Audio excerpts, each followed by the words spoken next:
Erskine, you're fired. Why, Mr. Wood, what is wrong? You!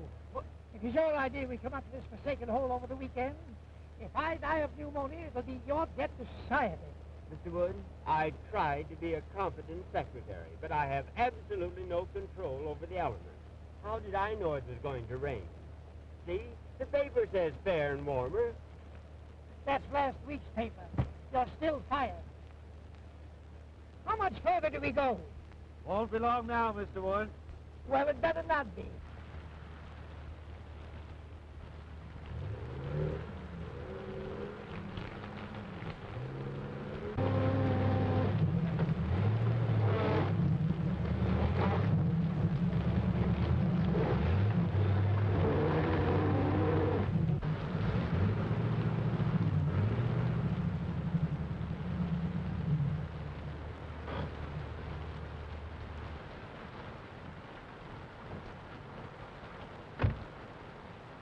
Something the matter? I guess we're stuck. You guess you're stuck. What are you trying to do? Kill me? Oh, no, it's not as serious as that. We just skidded into a fallen tree. Don't stand there. Don't stand there when the train seals suggest something. I'm sorry, sir, but I never did work well underwater. I know this part of the country intimately. There are several houses nearby. We can walk to one of them. Swim, you mean? I see a light down that way. You couldn't see a light if you looked at the forest fire.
Mr. Ames.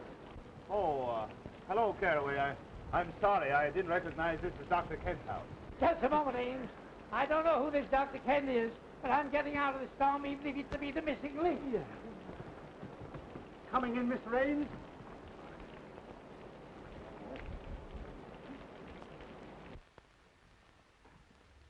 Ames! Well, this is a surprise. Good to see you. Yes, I suppose it is a surprise. We skidded off the road, hit a tree, and became mired in mud, and yours was the nearest house. Oh, pardon me, Dr. Kent. This is Herman Wood, the famous theatrical producer. You no doubt have heard of him, even if you haven't met him. Delighted, Mr. Wood. You're courageous to face the storms we have up here. Courageous. Insane, you mean? How do you do that? And this is Homer Erskine, his secretary. How are you, Erskine? Oh, wet. I agree with you for once. Hello, Gloria. Glad to see me. More than you know. A certain gentleman here doesn't take our engagement seriously. Harry. Hello, Ames. How do you do? Gloria. This is Mr. Wood, Mr. Erskine, Miss Shaw, and Mr. Terry Gray. Oh, Mr. Wood, I've heard so much about you. Yeah, I was afraid of that. How are you, young man? Still quite normal, thank you. Nice of you all to drop in like this. Your idea, wasn't it, Ames? After all, you were invited.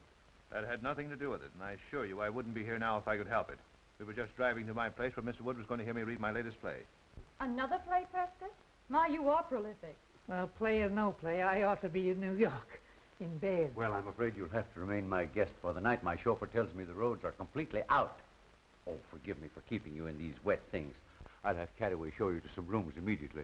Then you'll join us for a cocktail before dinner for your staying, of course. Well, I like the cocktail part of the program.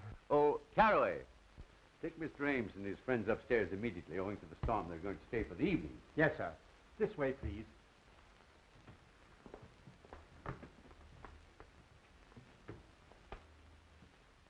Who are you? Why, you tell her. I'm beginning to be uncertain of everything. Why, this is Mr. Wood. I'm Mr. Erskine's, his secretary. I pity you so much. You're surrounded by tragedy and sorrow. Well, you are psychic, Beatrice. Mr. Wood is the greatest producer of tragedies and dramas in the country. You mean he was?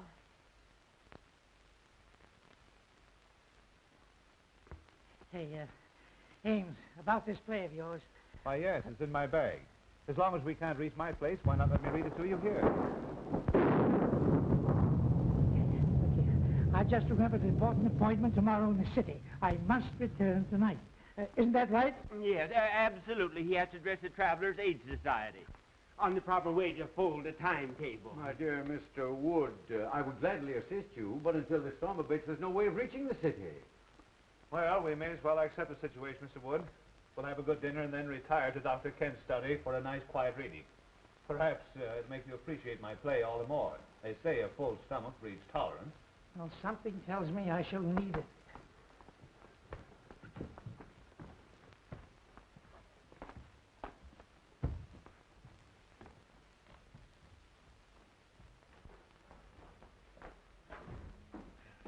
Mr. Ames, this is your room. You've used it before. This way, gentlemen, please.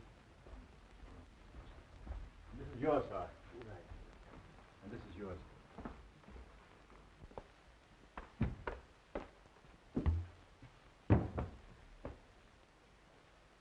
Just a moment.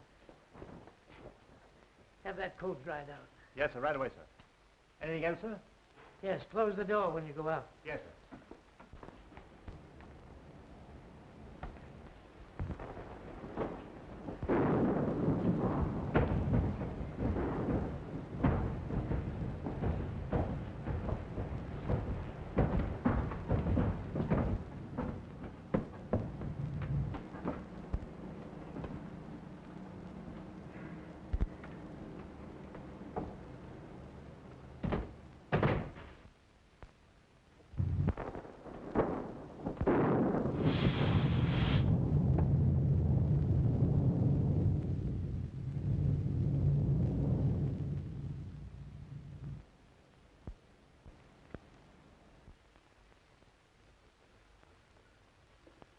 Well, the ghost walks tonight or never.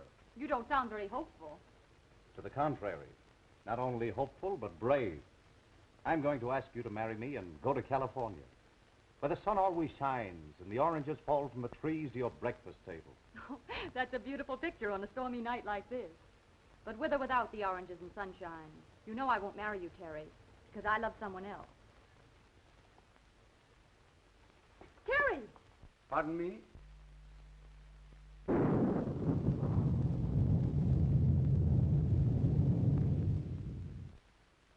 You're not a very easy man to discourage, are you? You forget that Gloria here is engaged to a mutual friend of ours. I don't think that's any of your business. Look here, Gray.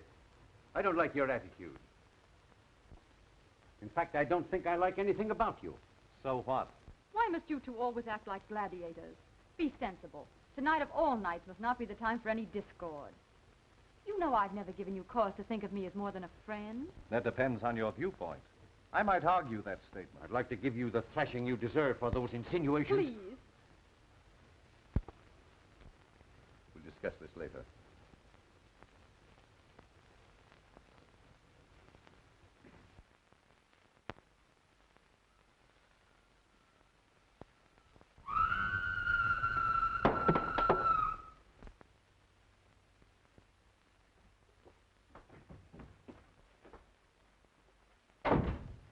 Erskine!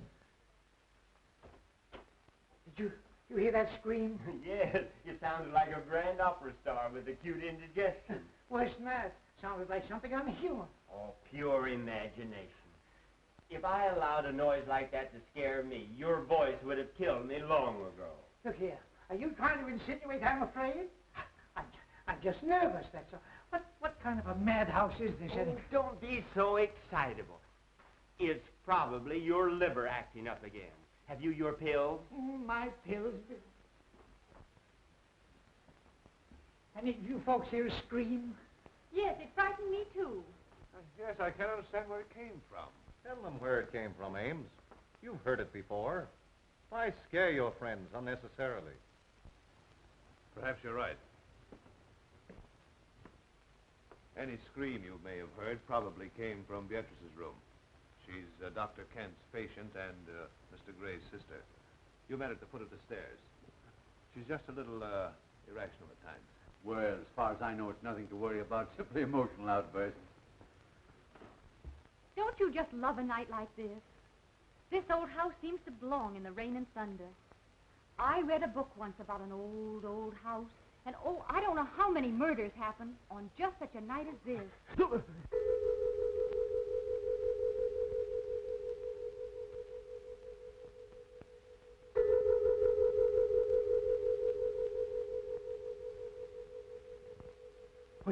Was that the clock? Yes, I guess so. I think so. It must have been. But it's a union clock. What do you mean? Well, it strikes any old time.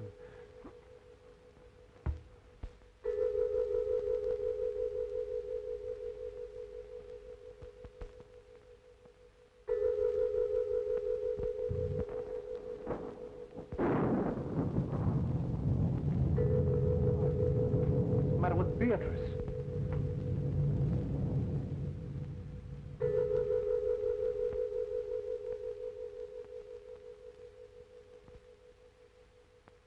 Yes, John. I am waiting for you. I am waiting.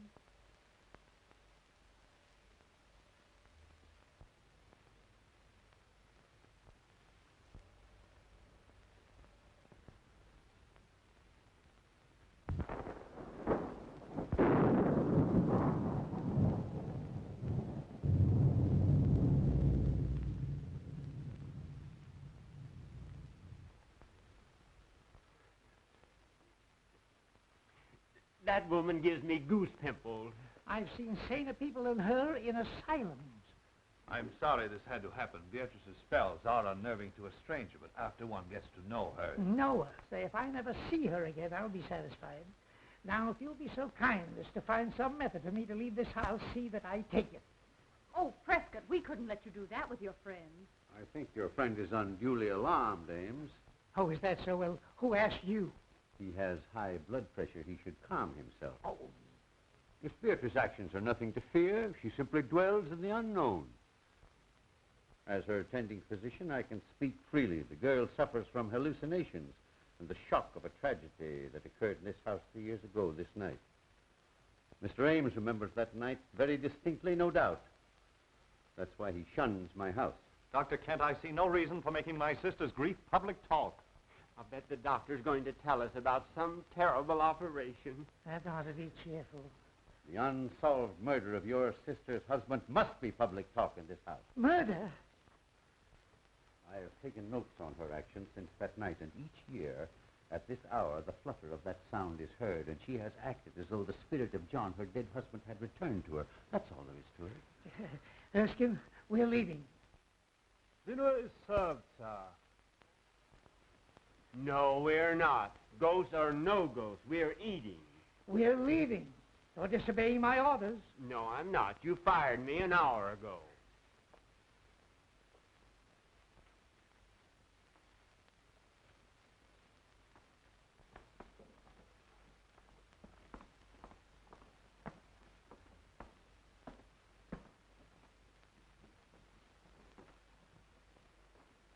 Gloria, Mr. Ames, Mr. Wood, Mr. Erskine. Hope you're all as hungry as I am. Just give me an aspirin. Just give me anything but a tomato surprise. I've had shocks enough. This is about as cheerful as an undertaker's picnic in a cemetery.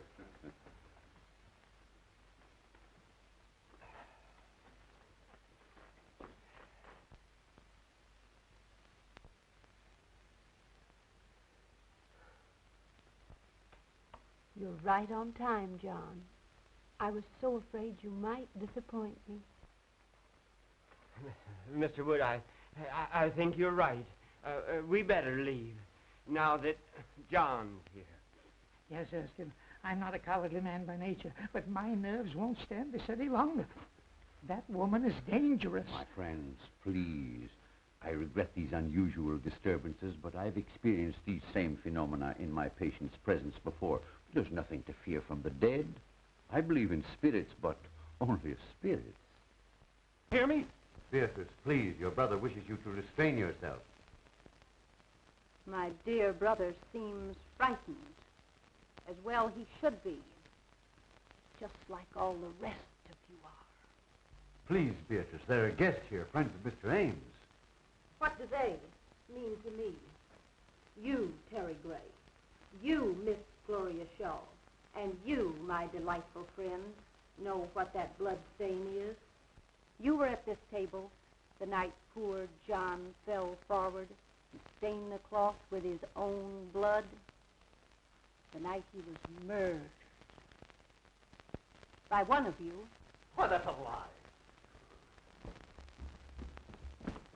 Open that door. Claire, I'll call the police. Oh, this is outrageous. Open that door. Unloosen that portal. I'm sorry, Miss Beatrice's orders are that no one leave. Jarvis is only partly correct. I gave that order. What's the idea? The idea, my friend, is to protect my patient's health. Any interruption might cause the loss of her sanity. You want the responsibility for that on your shoulders? I think you're as crazy as she is. Don't aggravate him. They're all dangerous. Everyone will please sit down.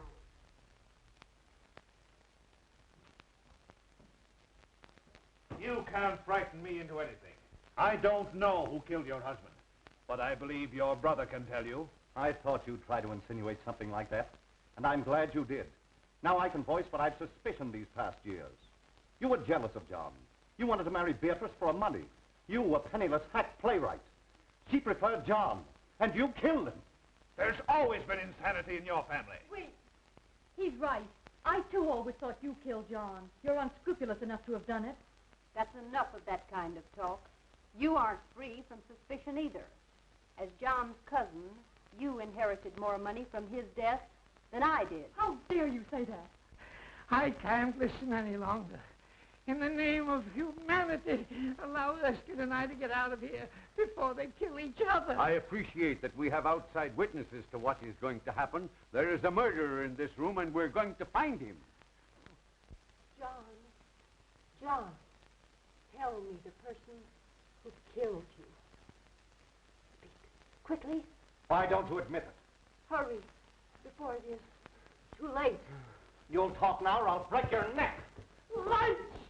John! John! Speak to me, John! Jarvis, turn on those lights.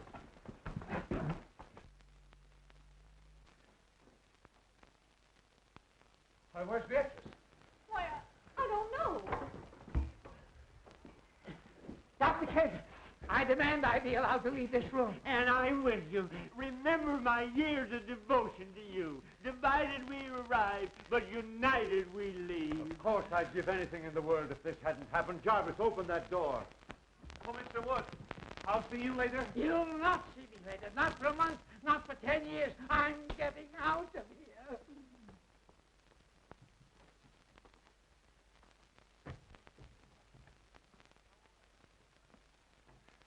And so ends the first act of my little play. Oh, darling, it was wonderful. Well, we certainly scared those two. Nelson Wood's famous for his temper. Isn't it remarkable how they reacted almost exactly as you had written them into your play? I'm tired, and we've 2 more acts to go. Well, you're as clever a group of actors as I've ever seen. And I've got Gloria to thank for finding you. Didn't I tell you they were troopers? You don't think we frightened them too much, do you? What's the difference? It's a blooming horror play, ain't it? Oh, Jarvis, go get Beatrice. Good old Beatrice. She certainly played her part well. Yay, but I was afraid she wouldn't scram before the lights turned up.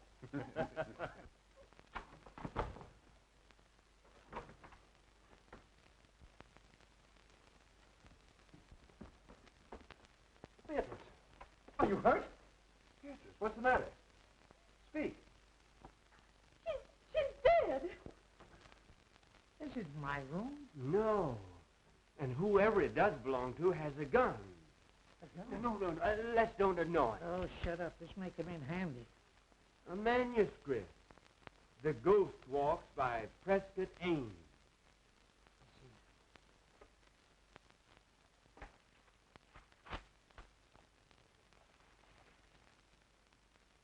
As the group seat themselves at the table, the vacant chair also moves out, as if an invisible person was preparing to sit down. All eyes are on the chair. As the vacant chair slides back to the table, Beatrice addresses its invisible occupant. Beatrice speaks. You are right on time, John. Erskine, we've been witnessing a dress rehearsal of Ames's horror play. You mean all those scares were part of the play? Certainly. Here, let's try it again. Here, listen to this.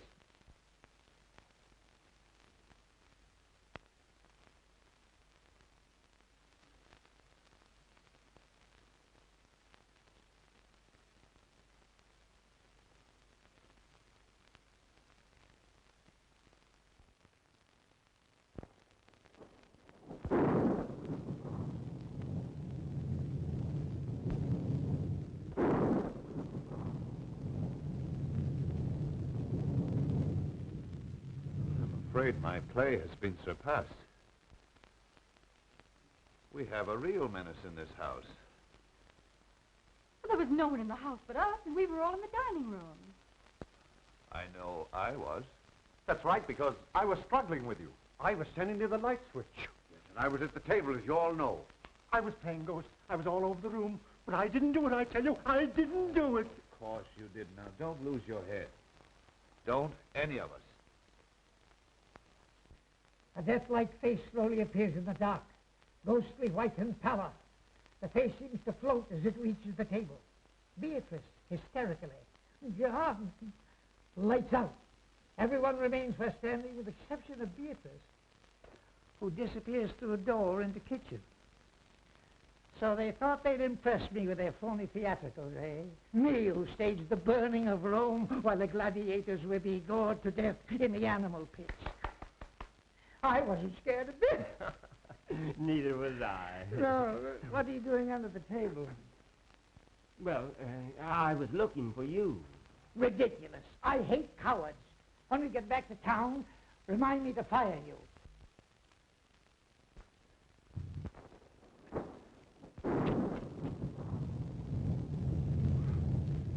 Let the play continue.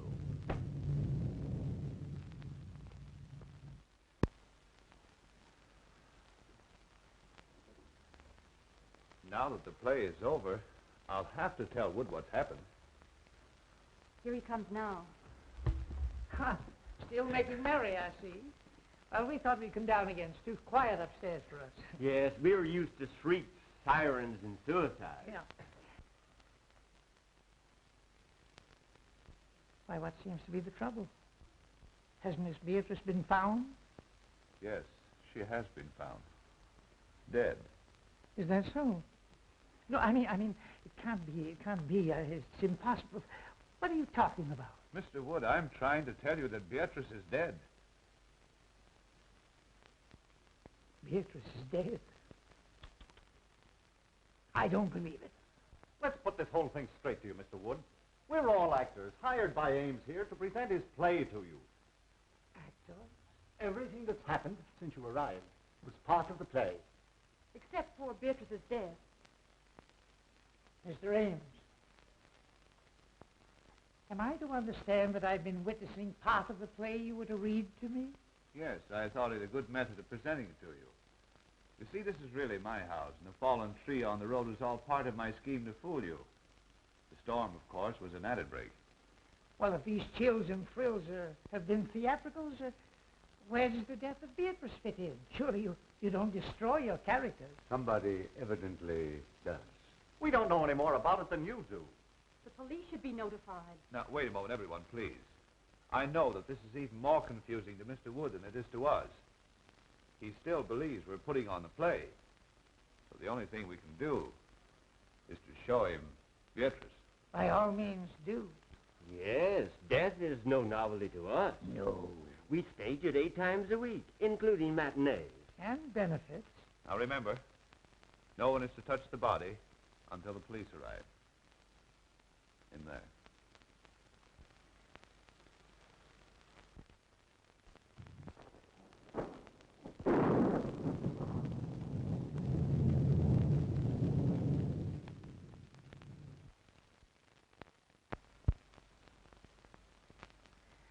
Well, where is she? I don't know. What could have happened? Well, you ought to know. You're the author. This is impossible. I never heard of such a thing. Must be full. We ought to get out of here. Where can she be? Perhaps he just stepped out during intermission. Gentlemen, this is too serious for joking. She was on that divan 10 minutes ago, dead. You've got to believe it's for your own safety. Oh, and you think we're all in danger? We most certainly are. We've got to search this house and find Beatrice and a person who... I wonder who that could be. Well, we'll never find out until we answer. I will. We all will.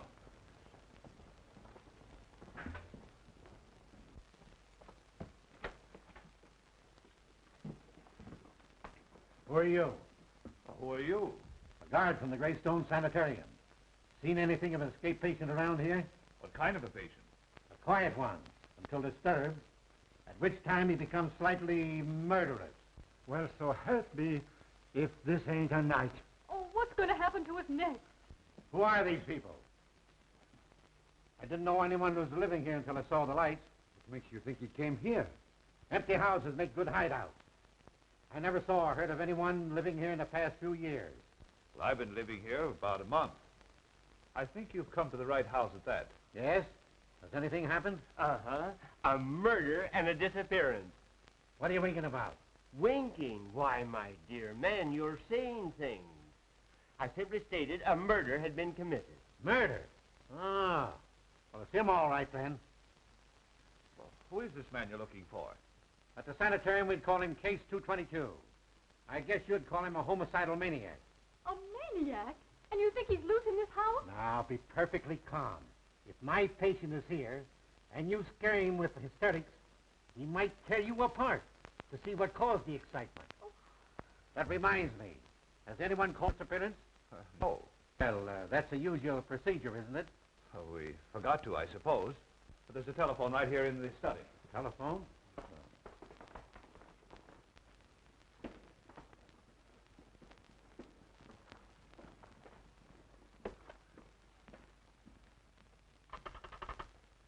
Hello? Hello?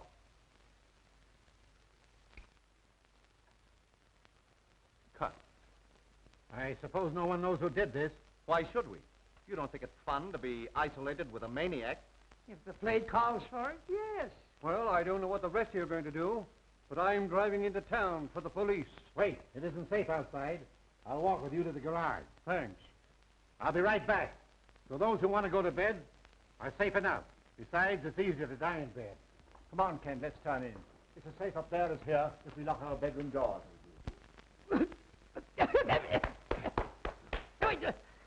What's the idea? Why, you're choking terribly. Well, can you do any better? You know, I had a hunch that Beatrice should never appear in a horror play. Why? Too highly strung and impressionable. A fatalist. She figured if you were paid to scare people, the law of compensation would see to it that you got scared yourself. Utter nonsense. How could anyone possibly foresee a maniac coming here tonight and committing murder? Don't interrupt him. The play's improving. Not enough action for me. Tell me, Ames, just how did you happen to come to this house yourself? Funny you should mention that. I was just asking myself the same question. Of course, you saw that painting in the drawing room of Gussie Gillis. Sure, everybody knew him. And his history? Naturally. Personally, I thought he was the worst butcher who ever severed a tonsil. Right. And you remember how 9 of his patients mysteriously disappeared after he treated them? They were murdered. And when the police came to arrest him right here in this house, he committed suicide. He lost his mind from the strain of his surgical work, I guess. Get to the point, man. I know all that record. Now, you say this house was his. How did you get it? Why, that was easy. I simply advertised for an old, isolated country home. And the real estate agent for the Gillis estate answered and said he'd be glad to rent me this place. It's been vacant ever since the doctor's death. People were afraid to live in it because of the crimes that were committed here. It's supposed to be haunted. And the local people swear they've seen the lights go on and off in this house even while it stood unoccupied. Well, the rest of the story is short. I wanted to write a play in the same atmosphere he had lived his ghoulish life, so here I am. I'll bet he'll come back to haunt you for this. Jarvis get away all right? Yes. There's no one around the ground, so I think I'll search upstairs. I'll go up, too. I'm going to bed. And I'm resigning from your cast. You playwrights are all screwy. I take it that this ends the second act. Now, if you don't mind me saying so, I think your play is rotten.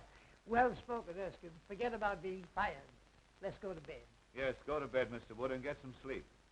You insist the play is still on, but we've tried to tell you that it's ended in a tragedy. Good night, sir. Good night, Miss Gloria. Good night. Ames? Good night. Be sure and let us know if anyone else is murdered. I can't convince those fools. They insist we're still playing for their benefit. Oh, I wish we were out of this dreadful house. First it was Terry pestering me, and now this awful tragedy of tonight. Don't worry, dear. You look all worn out. You get some sleep, and I'll see that nothing disturbs you. Oh, I'm too frightened to sleep. Tell me the truth. Who do you think could have killed Beatrice, and where do you think she could be? Well, personally, I believe it was just a burglar who's long since disappeared. Then why would he steal the body? Oh, to cover up the crime, I suppose. Now, you go to bed, dear.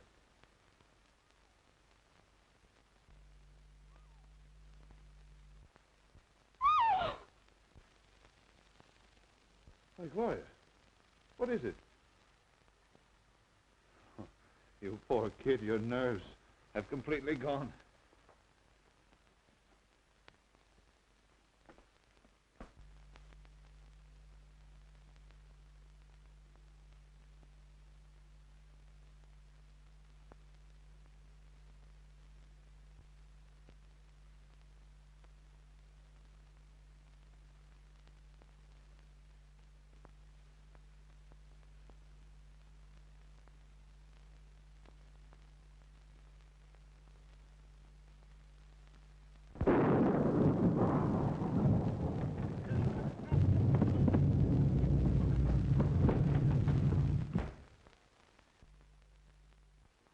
Oh, it's you.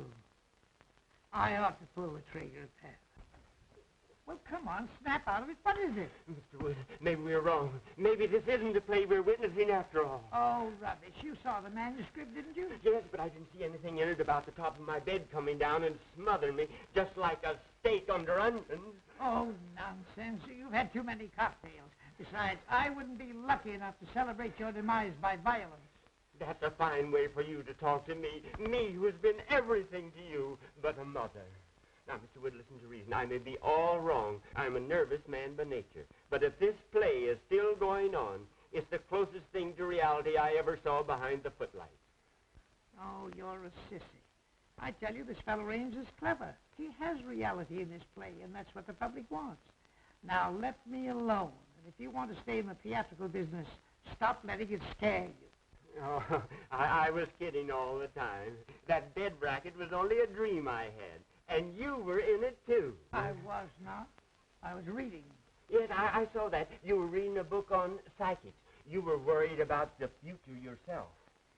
Say, go home and go to bed, will you, please? And if you want to think of the future, remember I'm firing you. Mr. Wood, I have a premonition that we must stick together tonight. You need protection. You mean you do? You're trying to muscle into my bed because you're frightened. Go home. Oh, my dear employer, play or no play, I have no relish for my own couch. Move over. Say, this is all Tommy rot. You've got the mind of an oyster and the nerve of an acrobat. As my secretary, I do allow you to share my office, but that does not include my bed. Say, you were born in October, weren't you? Yes, during the National Apple Week. Why? It says here, your type is the instincts of a bloodhound, the heritage of the homing pigeon, the attributes of the ferret, and the heart of a lion. Yet you snuggle beneath my quilts, you cream puff, because a make-believe play is scaring you. You're fired once and for all. Will you please close my mouth if I'm snoring? I have adenoids. Adenoids, too? My Lord.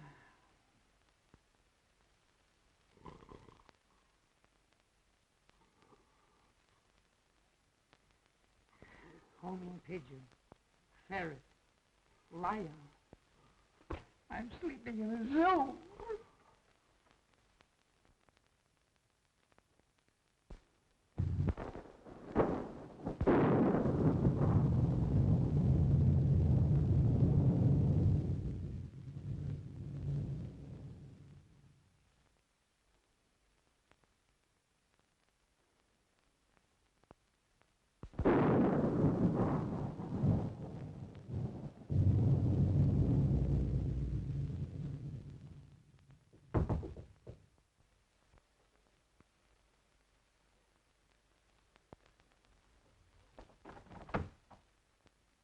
I was worried about you. Up here, all alone. I'm all right. Listen, Gloria. You know I love you. Why do you always give me the cold shoulder? I'm just not interested, Terry. Why did you come here? It makes it very embarrassing. Oh, I know. You're afraid your playwright sweetheart would be jealous if he knew I was here. Well, I wish he could see you now. I just came in to say goodbye. I'm walking out on this play, but I've got a curtain speech to make. And this is it. Stop, Terry!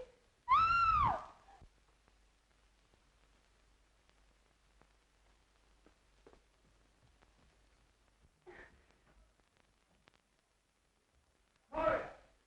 Gloria! Oh, you fool. Now see what you've done. I'll hide in that closet until he goes. If you tell him I'm here, I'll tell you invited me. Understand? Oh, darling, what frightened you?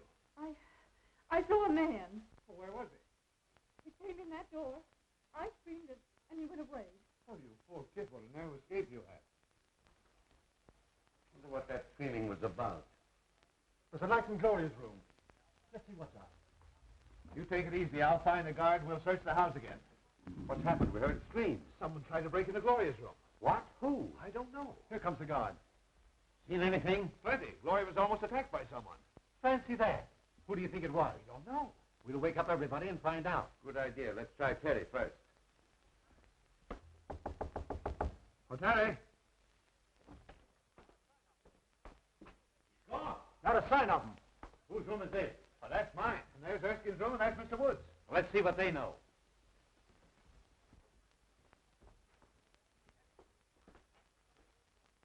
Empty. Darn the luck. I wonder if that maniac could have tried Wood's room before my mind snaps to. Eh? Oh.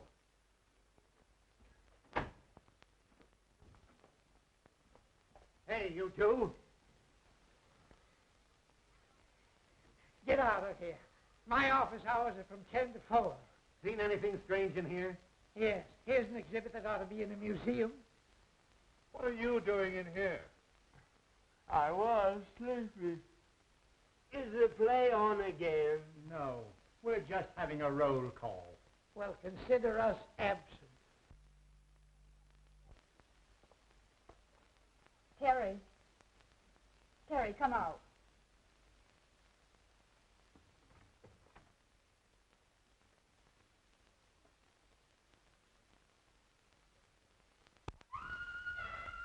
Gloria!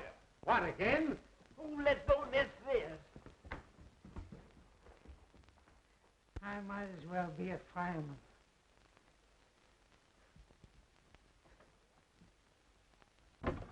Gloria, what is it, dear? It's Terry. He was standing right in that closet. He's disappeared. Well, what was Terry doing in your closet? He was hiding. From whom? Why, Oh, pardon me. Oh, no, please let me explain. It isn't necessary. I think I understand.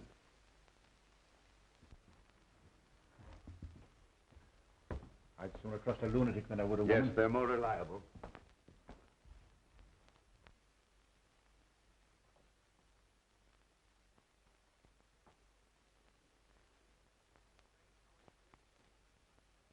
Strange how anyone could disappear from behind a nightgown. You couldn't from behind my cousin's. She weighs 250. Are you winking at me again? Say, let's go down and get a drink. This isn't a horror play, it's a bedroom farce.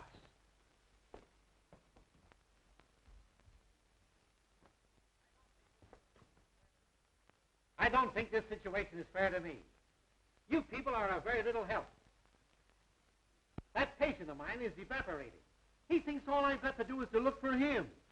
Besides, I promised to be a fourth of bridge tonight with some friends of mine. Speaking of wasting time, Jarvis should have been back from town with the police long ago. Oh, Caraway. Will you and Kent go back upstairs, please? Just to be near Gloria. I couldn't stand seeing her myself just now, but I don't want to expose her to unnecessary danger. I understand. We'll be glad to help.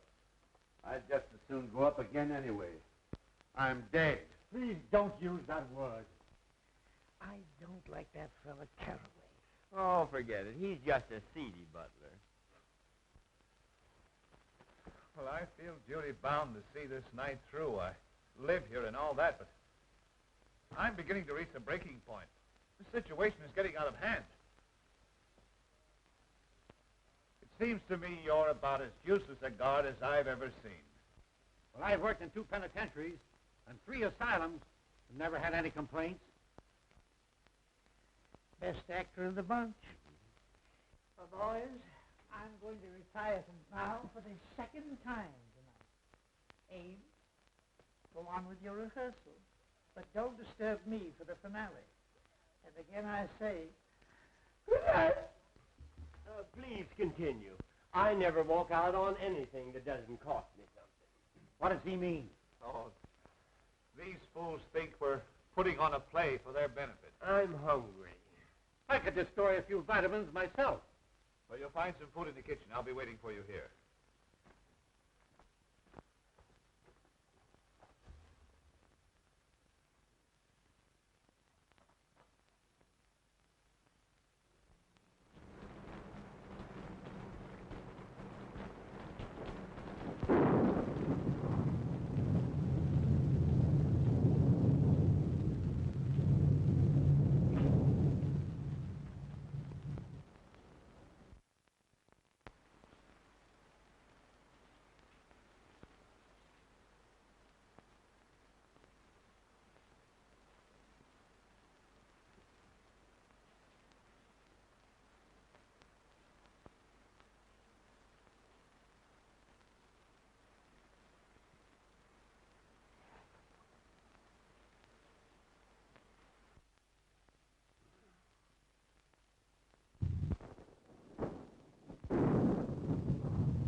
Hello?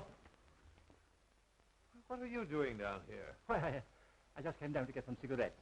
Well, you shouldn't have left Gloria upstairs alone. Well, I'm not her guardian. If you're so anxious about her, why don't you go upstairs and play watchman yourself? That's just what we're both going to do. Well, the scene shifts. So do I.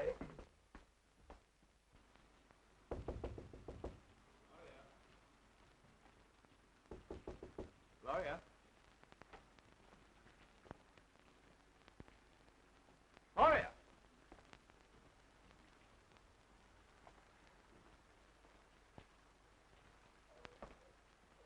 I smell chloroform. This is all your fault. I told you not to leave her alone. We'll arouse everyone. Okay. Well, Mr. Wood. He's probably in his room. I shouldn't cue you, but here comes Kent now. Oh, Kent! Yeah?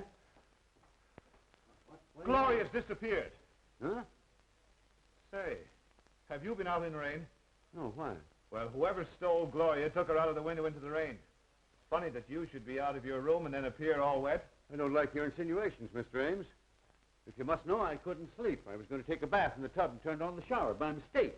That's what I would call a watertight alibi. Maybe Mr. Wood knows something.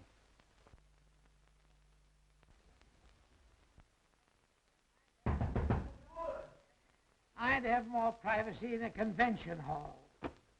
Come in. Mr. Wood, some gentlemen to see you. Have you seen Gloria? She doesn't seem to be here. Why? Gloria has been kidnapped. Goody, goody. I say, that's beastly rude of you. They accuse me, but I think Teddy's the guilty one. He's gone, too. They've got to search the whole place over again. Get up and see the fun. It's better than looking for a good candidate before an election. Not me. I'm staying right here. Now, if they don't stop this fool play and get out of here, I'll rid the world of the entire cast. All right, stay here. I hope you're the next victim.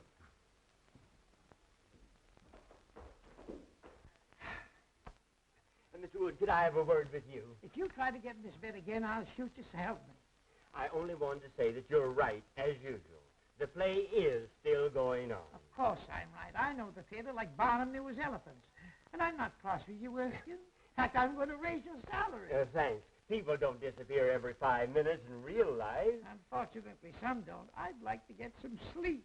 But the play... Earn some of the money that I pay you by watching it for me. Why, I thought you fired me. Not till we get back to town. Now, shut up and get up. Guard! Guard! Huh? What do you want? Fine, help you are. Gloria's been stolen. You're standing around here eating chicken. Well, one was eat occasionally. What makes you think the lady was stolen? Rather an antiquated way to acquire a woman, isn't it? Oh, shut up. Her window was open. She must have been taken out of the house. I'm going to search the grounds. I'm with you, Ames. Hey, you, come here. Where's your friend? If you mean my honored employer, he's upstairs in bed. I think I'll go up and look him over. There's something queer about you both. He winks at you and you wink at me. And I don't like it.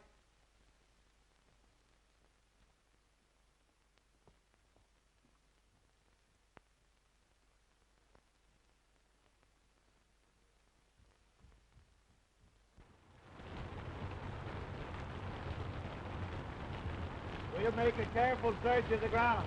You go that way, now go this. We'll search the house, and I'll meet you front. Right.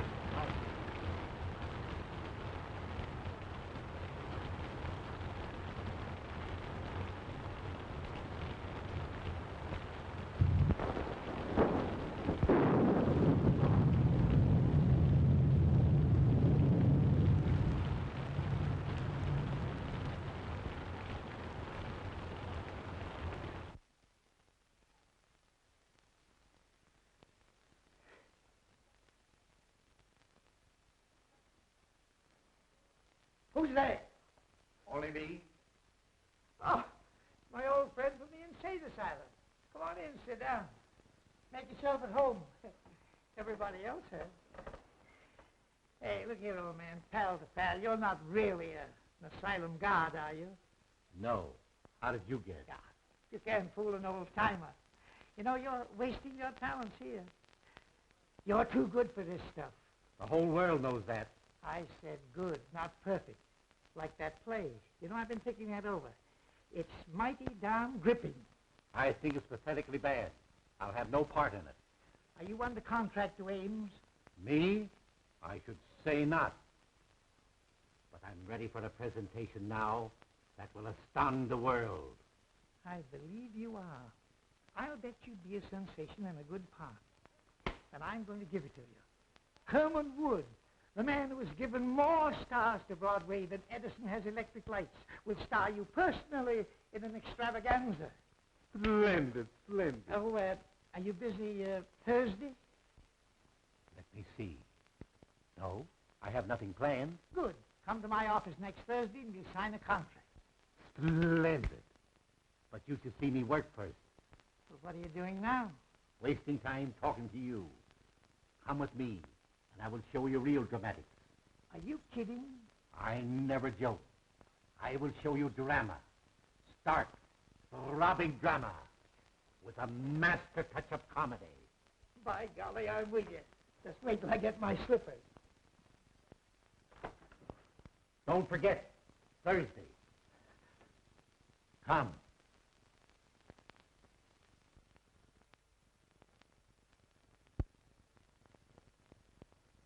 I'd feel a lot safer if I had my gun. Where is it? Home. That's okay with me. Let's go over to your house and hang around. It'll soon be daylight. Thank heaven. Ames. Anything new? We made a complete search of the grounds and found nothing. Well, how much longer is this going on? I'm getting tired of sitting around here and waiting for something that doesn't happen.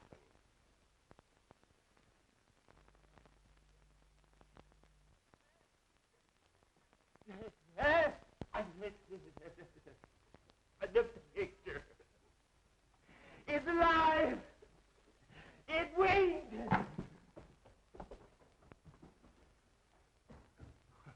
What's the matter with him? He must be balmy.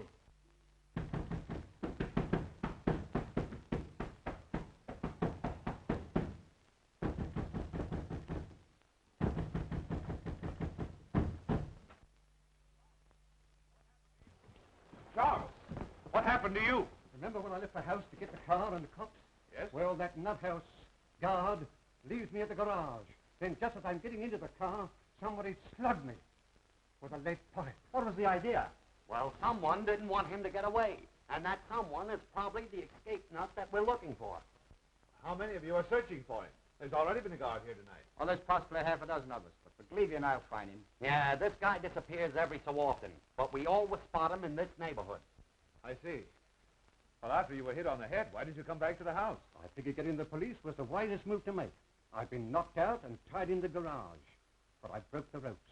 Then I tried to start the car, but I found out someone had gummed up the motor. Well, I began to hoof it into the village when these guards from the sanitarium picked me up, and here we are. Has anything happened since I left? Yes, Gloria's been kidnapped and Terry's disappeared. And now that Erskine person's gone violent. Oh, yeah? Well, I'll handle that. Help! Help! What's the matter? Mr. Wood is gone. What? I said he's gone, and so is the guard. It's that picture that's doing it.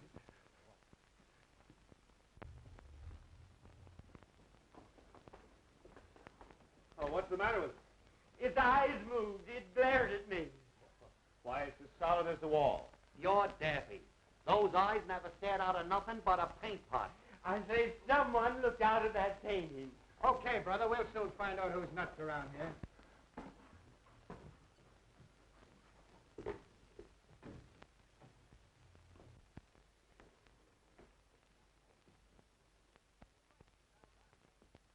Say, he's right. These eyes are phony.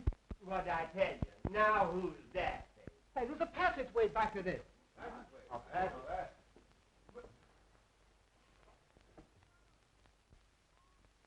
Look! It's moving!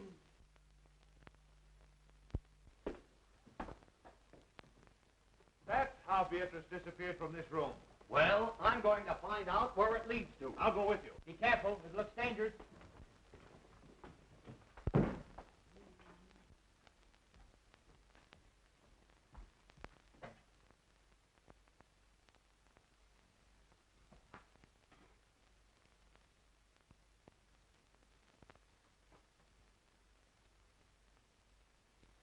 My friends, since your entrance into this house, I have worked toward bringing you into this laboratory.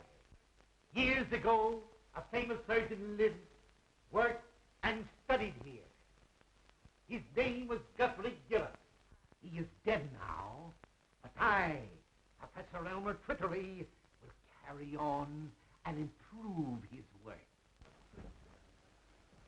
Hey, I don't like these underground places. Well, you may as well get used to it. You may spend a lot of time in one. Why, the whole house must be honeycombed with passages. They lead all directions.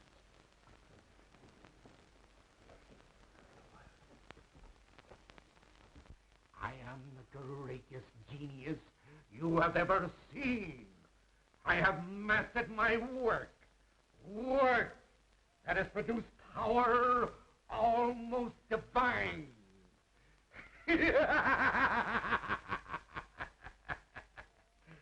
I have become more than the greatest plastic surgeon in the world. I am the molder of mankind. I have reached a great decision. That is why I've allowed you all to trespass upon the seclusion that I have enjoyed in a supposedly deserted house. I discovered this old house at Dr. Gillis's on one of my many escapes from the sanitarium. It is admirably fitted for my work. All I needed was patience. And now I have you, healthy people, who can't stand the rigor of certain small operations.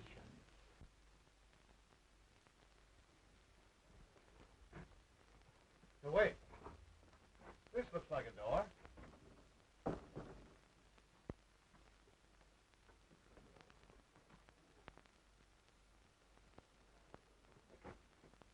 See where that leads to. This patient you're looking for, is he violent? Sometimes. He almost killed a guard tonight when he stole his uniform. Oh, and he winked at me. Leads into an open room with a swinging bookcase. Then Gloria did see something in that study. We've got to find her before anything happens to her.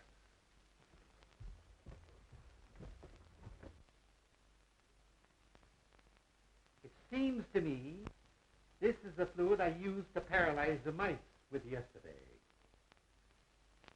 I think I meant to use it on your friend Beatrice. But somehow I became somewhat confused. So now the poor girl is dead. Forgive my stupidity. I will be more careful to see that you don't suffer the accidental death she did. I have brought back the spark of life. I am colossal. Oh, my head aches. Take that smelling salts away. You're choking me. I am awfully embarrassed. I thought I killed you, but I only gave you a headache.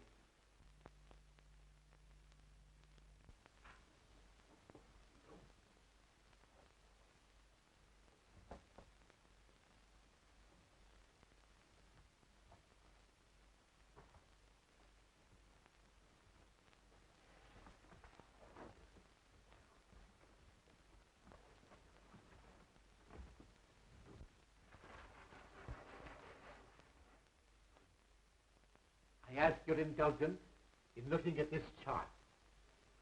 You will notice the various noses, eyes, and chins. You all have an ideal, a face you envy. You can have your choice of alteration. You understand, my operations run in series. You may look as you wish now. Ultimately, I will slowly change you to fit my model. Young lady, you shall have the honor of being the first on my table. I shall require very little from any of you. Just enough to begin my work. A feature from you, a bone from him, and a cartilage from that one. It's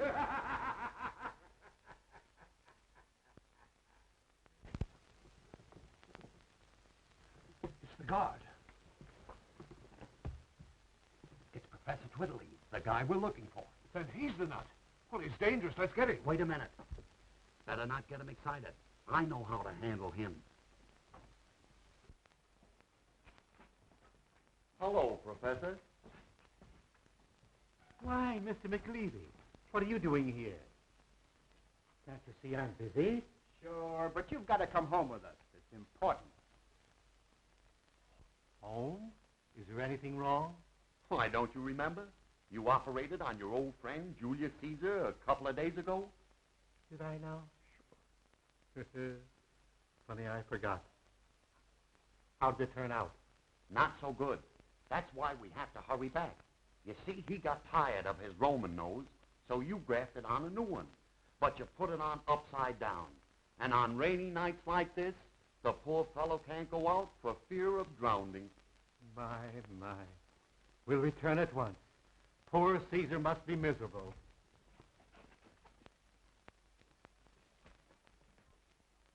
Oh, Prescott, take me out of here. I never want to see another horror play. Well, don't worry. I'll never write another one. Yes, you will. What? Absolutely, but you've got to rewrite it. Just like this night and the experiences we've gone through. Even to the murder of Beatrice? Yes, I'm afraid Beatrice will have to die all over again. Well, the ghost walks after all. Congratulations. Congratulations, John. You were all right too, Caraway. Thank you, Mr. Wood. Now what's the matter with you? I was just thinking how terrible it would have been had the professor really operated on us and changed us all. You might have gotten my adenoids, and I would have gotten your false teeth. Erskine, turn your face to the setting sun. Oh!